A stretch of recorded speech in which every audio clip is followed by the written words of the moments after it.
Lead in the right direction or clue to diagnosis.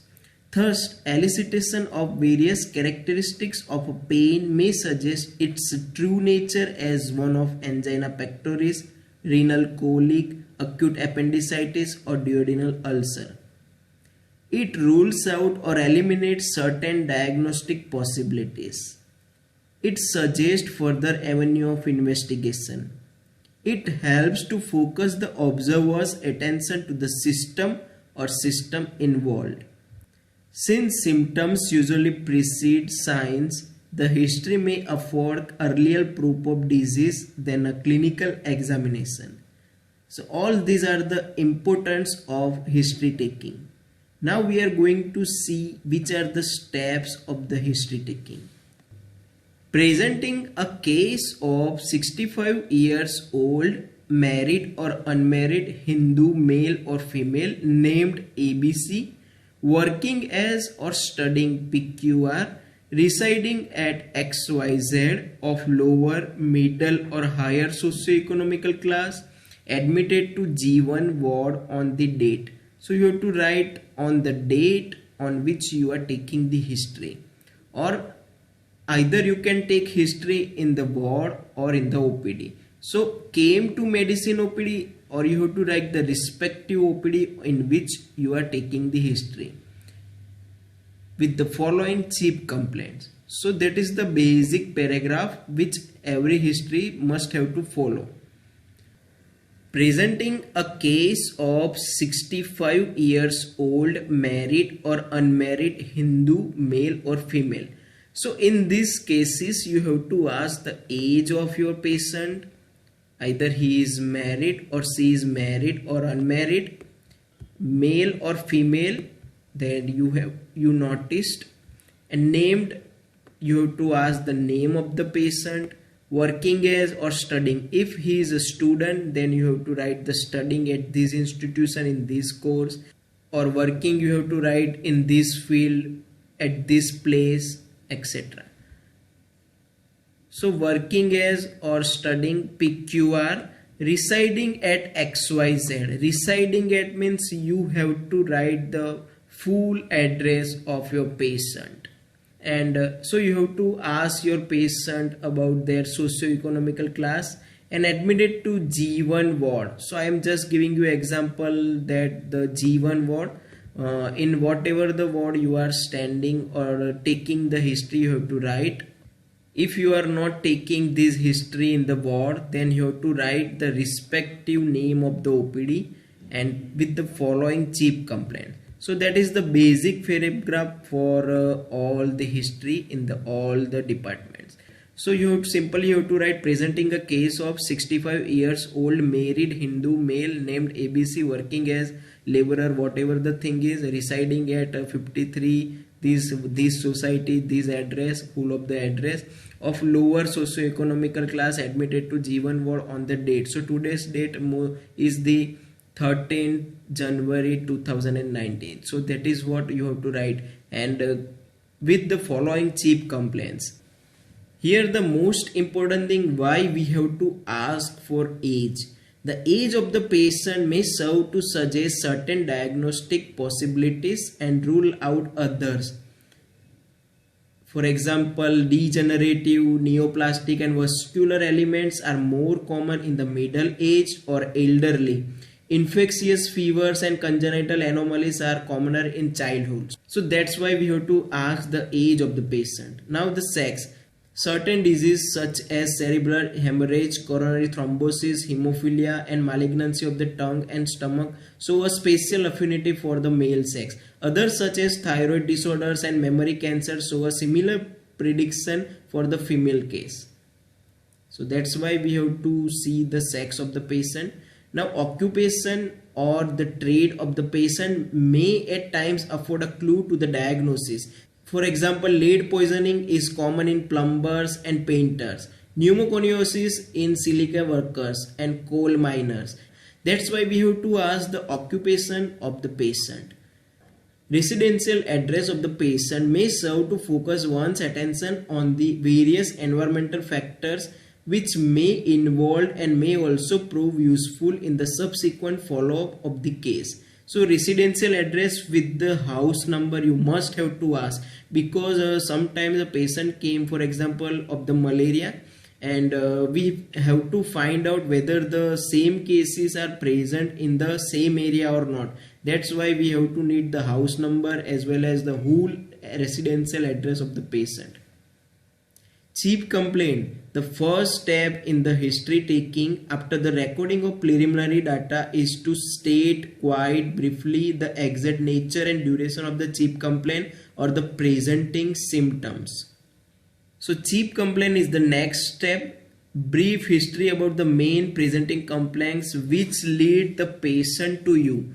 So in this chief complaint you have to write only the complaints which patients have and which patients leads to you. And you have to write the oldest complaint first. For example, pain in abdomen since 4 days. So here it's not a X. Pain in abdomen since 4 days. The oldest complaint you have to write in the first, and the whatever the recent complaint you have to write later on. So vomiting since 2 days, for example, the next complaint will be the weakness since 1 days. So you have to write in this manner. So pain in abdomen since 4 days, vomiting since 2 days, weakness since 1 days. Likewise you have to write. Here the chief complaint must be in the patient's word only. For example, patient that he is or she is having the pain in abdomen, then you have to write pain in abdomen. If the patient saying that he is having the difficulty in breathing, then you have to write difficulty in breathing since these days. But never try to use the word dyspnea. If patient said that they having the difficulty in swallowing, so you have to write difficulty in swallowing since these days. Never try to use the word dysphagia. Alright? After the chief complaint, you have to ask the origin, duration and progression, or ODP of disease or history of the present illness. So in this case we have 3 complaints: pain in abdomen, vomiting, and later one I told you about the weakness. So you have to ask the origin, duration and progression of pain in abdomen, origin, duration and progression of vomiting, and origin, duration and progression of weakness. Elaborate every complaint in detail about its origin of time and how it is progressed to the current position. In this section you have to write paragraph like manner and every complaint in detail. For example, starting with the patient was asymptomatic before 4 days, gradually he or she develops pain in abdomen, the pain, the every characteristic, what will be the time of the pain, at in the morning, in the evening, in the afternoon, after meal, before meal, or everything about the pain you have to mention in this paragraph. So this section represents the origin, duration and progression of disease or history of the present illness. Now the next section is of the past history, in which you have to ask your patient about the diabetes, hypertension, tuberculosis, jaundice, whether it is present or not. And you must have to ask whether the similar chief complaints if he or she had in the previous few months back or not. And if you are not able to find any positive or significant thing, then you just write not significant past history in this section. Alright. The next is the family history. If the same complaints are present in family members or they have diabetes, hypertension or such chronic disease. So you have to write in this family history section. And if you are not able to find any significant or positive family history, just write not significant family history. After this, the next is the personal history. In this personal history, you have to ask for the diet. Diet, it should be the veg or mixed. Sleep, you have to write the adequate. 7 to 8 hours nightly sleep. So you have to mention that. Bowel and bladder habits mean urination and defecation, whether it is normal or not. Addiction. In this addiction section, you have to mention the exact time, duration, content of the product he or she is addicted to. For example, someone is addicted to tobacco, then you have to write the which tobacco product he or she is using, at which time, since how many years, everything about the addiction you have to mention. And if you are taking the psychiatric history, then you must have to mention about the social media addiction too in this section. Next is the menstrual history in female patients. Ask for any irregularities of the menstrual cycle. After the completion of the history taking, now we begins with the general examination. In the general examination section, we have to see whether the patient is conscious, cooperative and well oriented to time, place and person or not. So here what will happen? Patient may be conscious, semi-conscious, unconscious. So you have to find out the consciousness of the patient and whether it is cooperative. You have to ask the patient what's your name, where you are sitting, what's the timing is running right now, either it's a morning, afternoon or evening or night. What is the name of your relatives, what is the name of your father or daughter. That's how you will find out patient is conscious, cooperative and well oriented to time, place and person. So your first sentence should be like this. After that, you have to record the vitals. In these vitals, there is a mnemonic which is TPRBP. T for temperature, P for pulse, R for respiratory rate and B for blood pressure. So you have to record the vitals, temperature, pulse rate, respiratory rate and blood pressure. Once the vital is recorded, now you have to look for the general signs. I think everyone is knowing about what is symptom and what is sign. Symptom means everything which patient tells to you. What the complaints which patient tells to you. And sign means whatever the doctor sees in the patient. So here it's a mnemonic. Police, P for pallor, O for edema, L for lymphadenopathy, I for icterus, C for cyanosis and clubbing. So you have to see for the police or general signs which is pallor, edema, lymphadenopathy, icterus, cyanosis and clubbing. In my next lecture or the part 2 of this history taking and general examination, you will find out how to see all these general signs in the patient. After the general signs, you have to check thoroughly about the head to toe examination. Starting from the hairs, skins, forehead, eyebrows, eyes, sclera, nose, lips, tongue, cheeks, neck, everything you have to see thoroughly, starting from the head till the toe.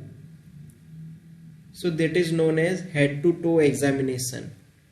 Once you complete your head to toe examination, the first subtitle is of the systemic examination.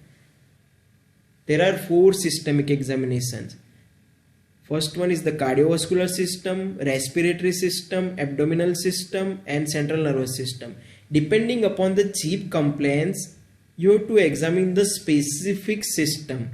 For example, our chief complaint is pain in abdomen, vomiting and weakness. So it indicates us that a patient having the abnormality related to the abdominal system. So in this section, we are going for the abdominal systemic examination. For example, if a patient complains of the left-sided chest pain as well as difficulty in breathing, then we will examine the cardiovascular system. That's how you have to choose which system you have to examine. For example, some patient having the dual system involvement. So in these cases, you have to examine both the systems. So the main headings of the systemic examination for all the system is inspection, palpation, percussion and auscultation. So these are the 4 parts of the systemic examination. I will describe in detail about every part in my next session or the part 2 of the history taking and general examination. So please wait for that. Please remember, everyone must have to follow the systemic examination in this order only. First should be the inspection, second should be the palpation, third one is the percussion, and fourth one is the auscultation. Alright. After the completion of the systemic examination, we have to give the provisional diagnosis. If certain type of investigations are needed, then we have to prescribe the investigations. Once we see the proper investigation, for example, blood test, different type of blood test, CT scan, X-ray, depending upon their chief complaint, we will go on the final diagnosis. So we have to give the final diagnosis, what the patient having or what the disease the patient is suffering from. And after that, last is the treatment part. So these all are the steps of history taking. One more time I am going to revise you. Presenting a case of 65 years old married Hindu male named ABC working as a laborer residing at this address of the lower socio-economical class, admitted to this ward on date this, and came to medicine OPD with the following chief complaints. For example, pain in abdomen since 4 days and vomiting since 2 days. After that section, you have to go for the origin, duration and progression of the disease or the history of present illness. After that, you have to ask for the past history. Next is the family history. In the section of personal history, you have to ask for the diet, sleep, bowel and bladder habits and addiction. Menstrual history in case of female patients. Then general examination. In this general examination section, you have to write the patient is conscious, cooperative and well oriented to time, place and person. If he or she is. Otherwise, you have to write down according to this. Vitals. You have to record the temperature, pulse rate, respiratory rate and blood pressure of the patient. After that, you have to see for the general signs. For example, pallor, edema, lymphadenopathy, icterus, cyanosis, clubbing, etc. Once you completed your general signs, go for the head-to-toe examinations. Now the first subtitle is the systemic examination. Systemic examination should be performed in this manner: inspection, palpation, percussion and auscultation. After you complete your systemic examination, there will be the provisional diagnosis. You have to provide the provisional diagnosis. But to confirm the provisional diagnosis, we have to certain type of investigation must have to do. So investigations. Next one, final diagnosis. After we check our investigations, we have to give the final diagnosis. And once we having our final diagnosis, the next part is the treatment of the patient.